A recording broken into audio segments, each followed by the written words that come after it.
Cool.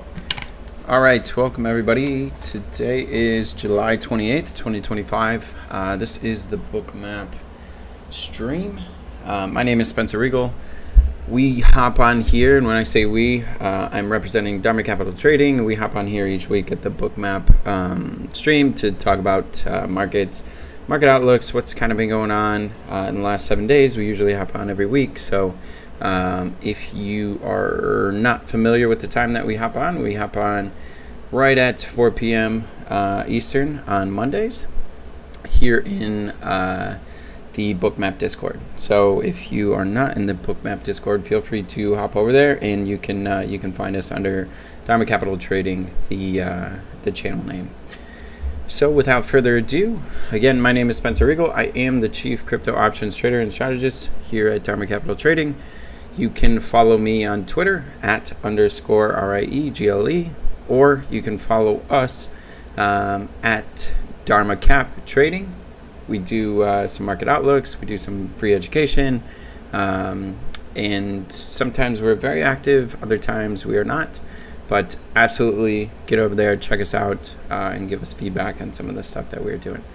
And then the last place is I am on LinkedIn, so Spencer Regal, just my name, and I'm fairly active on there as well. So feel free to reach out there, or here in the Bookmap Discord. So before we dive in, let's go over some disclosures. So all information and presentations are for educational purposes only, and should not be considered specific investment advice nor recommendations. Trading futures, equities, and digital currencies involves substantial risk of loss and is not suitable for all investors. Past performance is not necessarily indicative of future results, right? And so every stream that we hop on, we always start by talking about risk, right? And that's kind of the main theme that we talk about throughout the stream. However, we start it, and what we talk about in terms of trading is risk capital. So trade only trade with risk capital. And what is risk capital? Capital that in which you're willing to lose, right? And so if that capital is needed for bills at the end of the month, grocery bill at the end of the week, or even to just enjoy a weekend, go out to dinner, some of those kind of things, that is not risk capital, right? That is capital that is better used and deployed in your life, right? Supporting those needs. And the reason for that is because psychologically, if you're thinking about the bills or thinking about the event that you will have to cancel or go to, you're not thinking about the trade. You're not thinking about what the market is presenting you. And so what we like to do here is present the facts, what's happening in the market here and now, and then approach markets that way, right? And so if we're thinking about kind of some of those other discretionary things that we were just talking about, or necessities, then we're not thinking about the facts. Our brain is clouded the moment that we enter the trade, and psychologically that impacts our bias, right? So let's dive in. This week actually is probably going to be a little bit shorter. The reason for that is we're wrapping up July, so we will have some more to talk about heading into August. August is obviously the last month in the summer months of trading, and July actually has been quite active. So typically the narrative is that markets can tend to go quiet during the summer months. However, the markets in which we cover predominantly, which is Bitcoin and Ethereum, we've had a lot of legislation and a lot of headlines going on throughout the summer. So it's been fairly active. Trade's been good, and there's a lot of things to trade. So we usually take a top-down approach to markets. So what's been going on in the last 7 days since we hopped on, and then we dive into a little bit more of the weekly outlook, and then we hop into a bit more strategy. And as we built out the website, which we're going to hop over in a second, those 2 and 3 have kind of merged together, and we kind of have it in a nice presentation now. So let's talk a little bit about macro. Last week we spent a significant time talking about macro, right? And some of the bullish outlooks, some of the bullish narratives.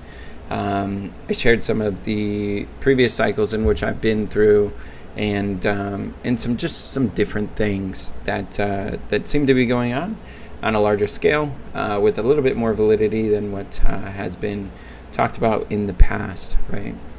that narrative still maintains, right? And so if you didn't see that episode, make sure to scroll back, check it out. I believe it's on the Bookmap YouTube, or I posted it last week here in the Discord. But that outlook hasn't really changed. There's an incredibly favorable macro background for crypto at this current period in time. Genius Act just passed, right? And you're starting to see larger institutions and the talk of the town, right? And so price obviously has reflected that. And Bitcoin briefly touched around 120 last night. Once again, can't hold over it.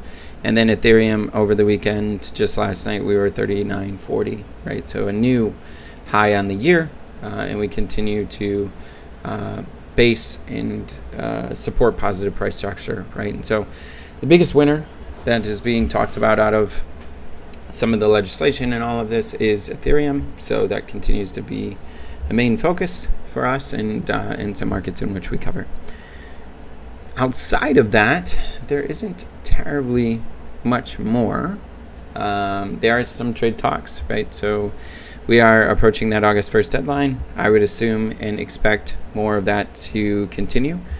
Some risks and some headwinds that we previously talked on were if any of those were to escalate and further create chaos, right? The market's almost pricing in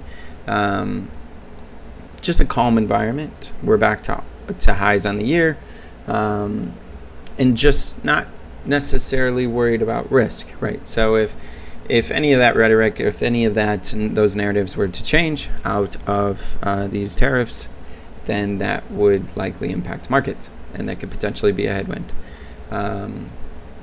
Next is continually looking at this battle between Powell and Trump, right? And so Bessent continues to come on and say that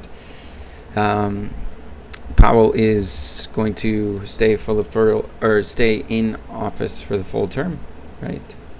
However, we will see. So that has impacted markets in the past.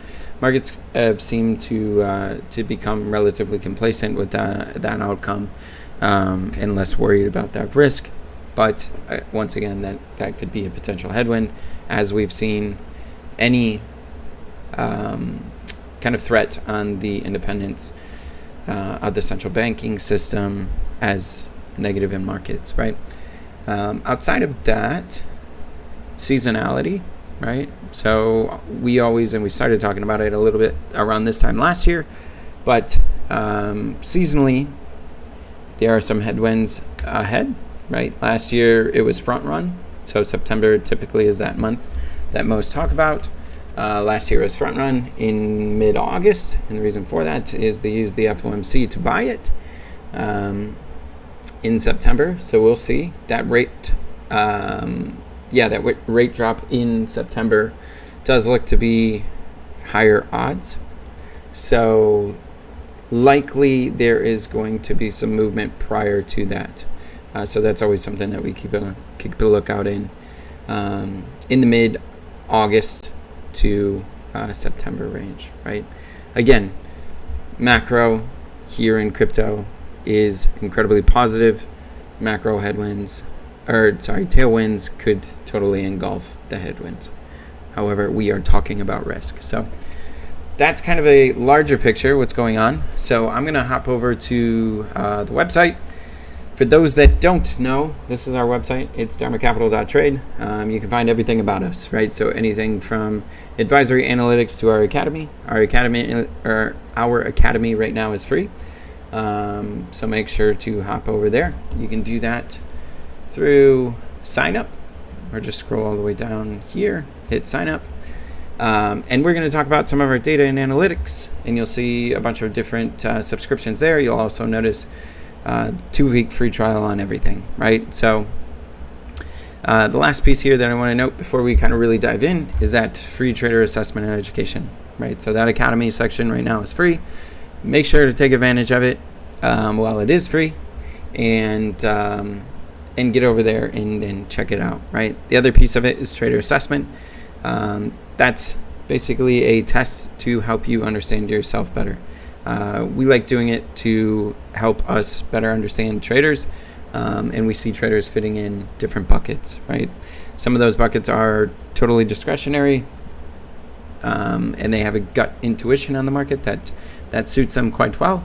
Others are more of a hybrid, right, that enjoy more of a team or a pod approach to markets. And then the last is more of that systematic, totally systematic algorithmic trading. So take that out. It's a fun thing to do. Check out who you are as a trader. All right, so let's hop over to the outlooks. So we'll go in and let's see, I have the screen a little bit shrunk, but if we go over here, this is, let me see, I'm going to blow this up real quick just to make sure. Yeah, let's do that. So we'll get some live charts going here, and then I'll pull this down. Okay, cool. Let's go over Bitcoin first, and then we'll dive into Ethereum. So on my right side too, I have Bookmap up, and we'll talk about some resting liquidity zones in the market and where we see alignment together, right? So we'll hop over to the weekly. We cover the weekly, and then we'll just break it down. Cool. So let me zoom out here. Every week we start out, we start talking about the directional, right? So we see that as the over/under number for price, and I don't believe this is super easy to see on YouTube. So let me scale out here. I might be able to scale this over. Yeah, you can see it. Okay, cool.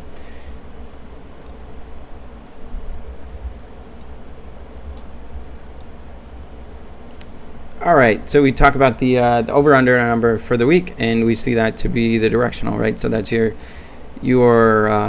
normal pivot number when those think about pivots, when they think about anything in terms of kind of like a price ladder, or price distribution. So 117,882 is what we see to be the over number on price, and then we also talk about our sentiment bias, right? So that R level, every single week we talk about, we highlight it green here on the charts just to make it easy. So when you're quickly trading and you're looking at charts, where's that sentiment in the market? So the sentiment's under the market. You can tell by it's under the directional. We see that as a positive sentiment bias, right? So negative price bias, positive sentiment bias equals look for areas to buy dips. Where are those areas to buy dips? 114, that DP, and that R level is the best area to deploy risk capital this week. With that defined risk level under that last green dashed line. So what we always talk about here on the weekly stream is we go through the state, structure, the strategy, and then sometimes we go through options, but we have it all here on the website now. So market currently is in an uptrend. What does that mean, right? Or a bull trend, sorry. Bull trend signature state is typified by a market that continues to make higher moves, or make higher moves highs and higher move lows, or positive structure. If the market continues to hold structure, further gains should be expected. This does not mean there cannot be corrective setbacks, but rather any negative price action is expected to exhaust above the lower inflection point to maintain structure. Any failure or break in the positive structure is more likely to produce a neutral shift rather than a negative transition. A quiet market is likely to turn positive, especially later in the trade period, right? So let's talk about that. It covers basically all aspects of that bull trend. If this market's going to remain in a positive bull trend, right, and have that momentum on its back, it really needs to base over 117,882.7 today, right? We could see that in the overnight. New York session has weighed on markets recently. And so what we've seen a lot of times is after that futures close, which happens in about 45 minutes, we see a supporting bid, right? Or a change in the tape in the market. That obviously can change at any point. However, that has been what we've seen. So over 117,882, the bid's back alive. Where does it target? It targets today's highs, right? Right back to that 120 basically. And we really need a base over 120 to make those extensions. That natural first target on that extension is 121 3/4. The next we see at the UT1, which would be 125.5. So those are two upside targets to take a look at and to monitor. We need a base over 120, right? To the downside, right? Remember, we're in a bull trend. So it's not typically beneficial to fight the trend, right? We just made an all-time high in Bitcoin recently, and the market's digested ever since and hasn't really broken down significantly, right? So we tried to after the expiry on Friday, couldn't do it. They bid us right back to 120. So breaks are breaks in which we see to buy. Where do we buy? 114 is a good structural area to look right? So if the market bases here and can't break through 114, the expectation is the market will rebalance right back to this mid. Otherwise, a retest of the R level is in play, right? A break under 114 and some change targets 110, right? 110 for this market to remain to the state, the market needs to base here, right?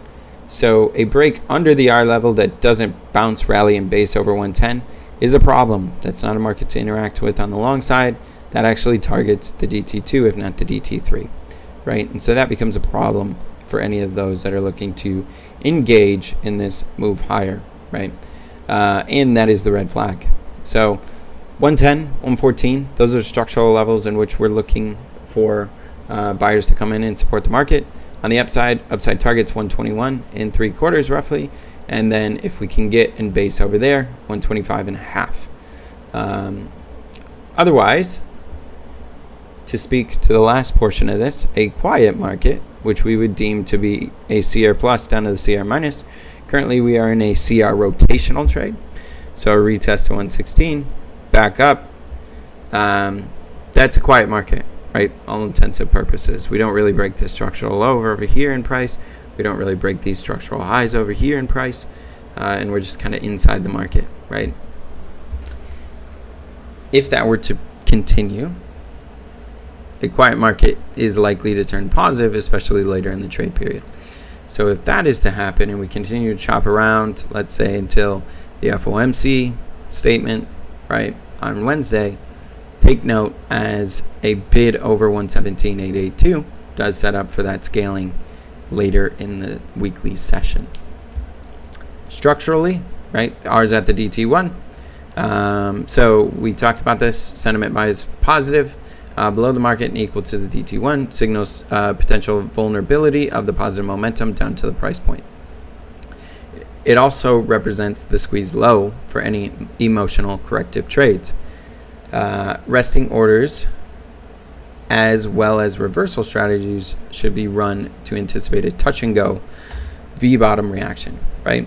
So a breakdown to 110, V bottom off of it, right? And you can kind of see that here in this picture. What are the optimal themes, strategies for the week? To talk about strategies, a buy R fade. So if we really do get that breakdown to the R level, that is a buy R fade. The expectation is it should base and V bottom quickly. If it doesn't do that quickly, that is a cause to be concerned. And if you are long in this area, it's a reason to lighten up, right? And force the market to prove it, right? A buy DP reversal. So a break under the DP, right? Let's say down to 112 roughly here. And then a rally right back through 114. That targets back to 118. So that would be an expansion of this range that we've seen over the last week, but not by much, right? And so that's still an inside kind of week. Sell UP reversals. So that would be a hedge theme. If this market's in a bull trend, let's say we base over 118 tonight, 118 and we rally into 121 3/4. We go all the way through 122.5. We confirm this buy UP breakout here. If we immediately reverse through that, that is a hedge theme, right? That's a theme to be concerned about and cautious as that is saying that the market is not ready to scale significantly, but it may be more stop and go, if not digestive, right back down to the directional. Same thing with the directional, sell directional breakout, right? So if we get a breakdown here tonight under this 117, basically in a quarter, it's 117.324, and we can't really reclaim this, that is a reason to question the bull trend. However, with the R level down here, it would not state that we're going to go immediately into a downtrend, but more of just a digestive sloppy action, right? So that's the Bitcoin outlook. Let's hop over here and look at Bookmap. Bookmap, I saw some resting liquidity that stood out right at 120. So again, that's right in roughly here. That's for that tighter range. So the reason that's there is it's just off today's highs, right? On the downside, we have 116.25. We see alignment there for that tighter range that we were talking about as a possibility. So yeah, that's the outlook. Outside of those resting orders, let's zone out. Book's relatively light, right? So offers and bids are light, but keep an eye on it as that changes, as price changes. Let's hop over and talk about Ethereum.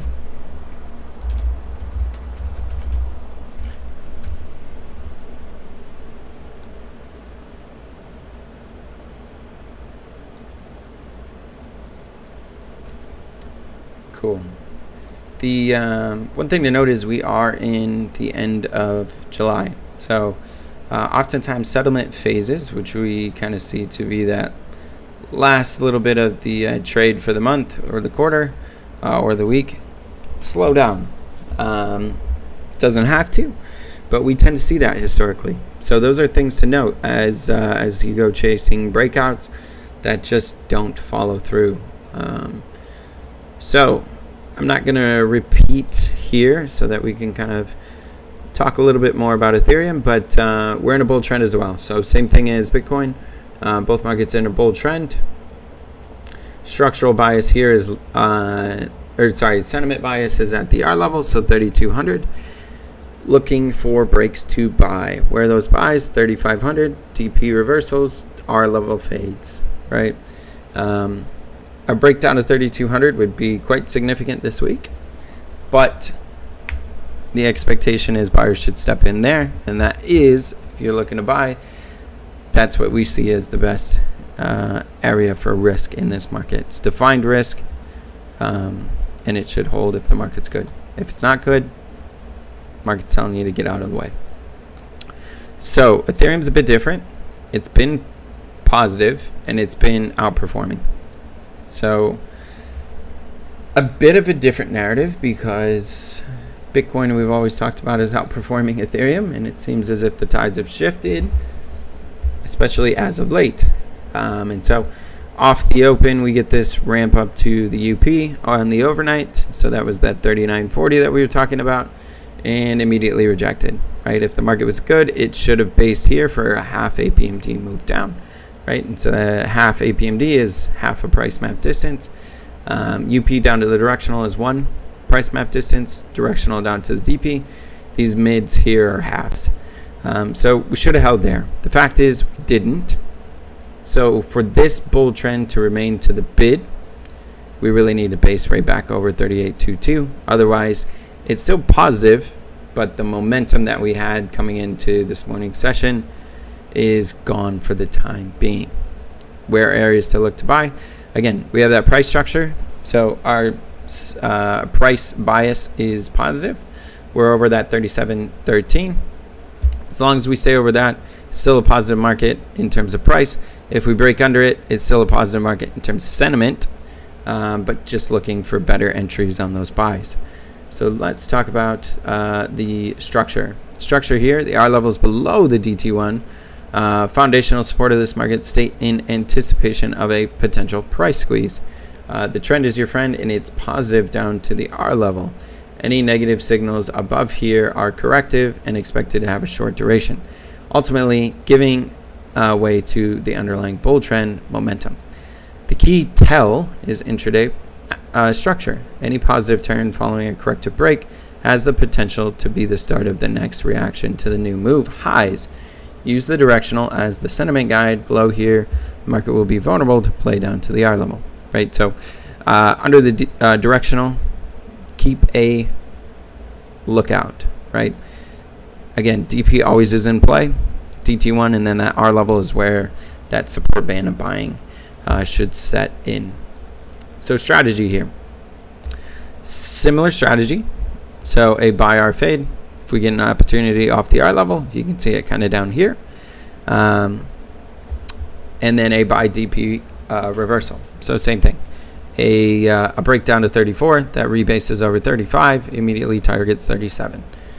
So it kind of helps you take a step ahead and anticipate where these markets are going to go. So that is the strategy. Hedge theme, sell UP reversal. We didn't get it, so we got to sell UP fade. So it's not really a hedge theme yet. It's just a heat check, more or less, right? Where does that hedge theme come into play? If we really break under this 36.85, it puts the market's positive tone in question. A backdrop is still incredibly positive. However, that momentum on this session, which is the weekly, does become in question until we can rebase over that 3,700. So that's the market outlook for the week, both Ethereum and Bitcoin. Where's that resting liquidity in Ethereum? 3,900. So off of that lower alert distance on the UP, if we can break through there and rebase over today's highs, obviously that opens the door for a higher market. So again, Ethereum's a bit different. Both markets are in price discovery mode. So if you kind of zone out, and we're really just talking about the weekly here, the monthly is going to roll off for us during this week. So weekly holds a little bit more validity, and then we actually use some longer term durations as well. That's in the institutional packages. But specifically for this weekly structure here, it's good to note where the markets come from and that price structure really hasn't broken down, right? So it's the trend, the longer term trend is still positive. Higher highs, lower lows. Even here, could not break these lows. And then we immediately advance to new highs on the year. So fading this and getting aggressively short against this is almost hope, and with the expectation that until positive price structure is broken, there's no real reason to press it short. So that's kind of the outlook for the week. And to note, expectation is dips are to buy. So last week we talked about, remember, that the outlook was if the market were to trade lower, right? We talked about that bullish case scenario. We got the opposite. And we talked about in the opposite event, everybody was going to get eagerly short, right? Because we've just run so far, so fast, it has to go lower. And in the commentary that we talked about was the market potentially could act like a balloon underwater, right? And the reason for that is that macro background is so positive, but also price structure really hasn't broken. And so you really suck in those shorts here, and immediately that balloon gets pressed underwater and pops, right? And you get force covering up here. It's a hard trade right now as the market's really just digesting this move. It's not breaking either way. So last night's move higher couldn't scale, and last week's end of the week break could not break. So we're kind of in the middle here, and where those momentums areas to look for is that base over 317 and a reclaim in this 382 in the near term. So keep an eye on for those figures as we approach some of the latter half of the week and as you approach trading. I know there's a lot of people that watch the recording on YouTube, but it looks like we're a bit sparse here in the Discord today, so we'll shut it down early. And feel free to reach out if you have any questions in any of the vehicles, venues, I am around. And enjoy the week. Good luck.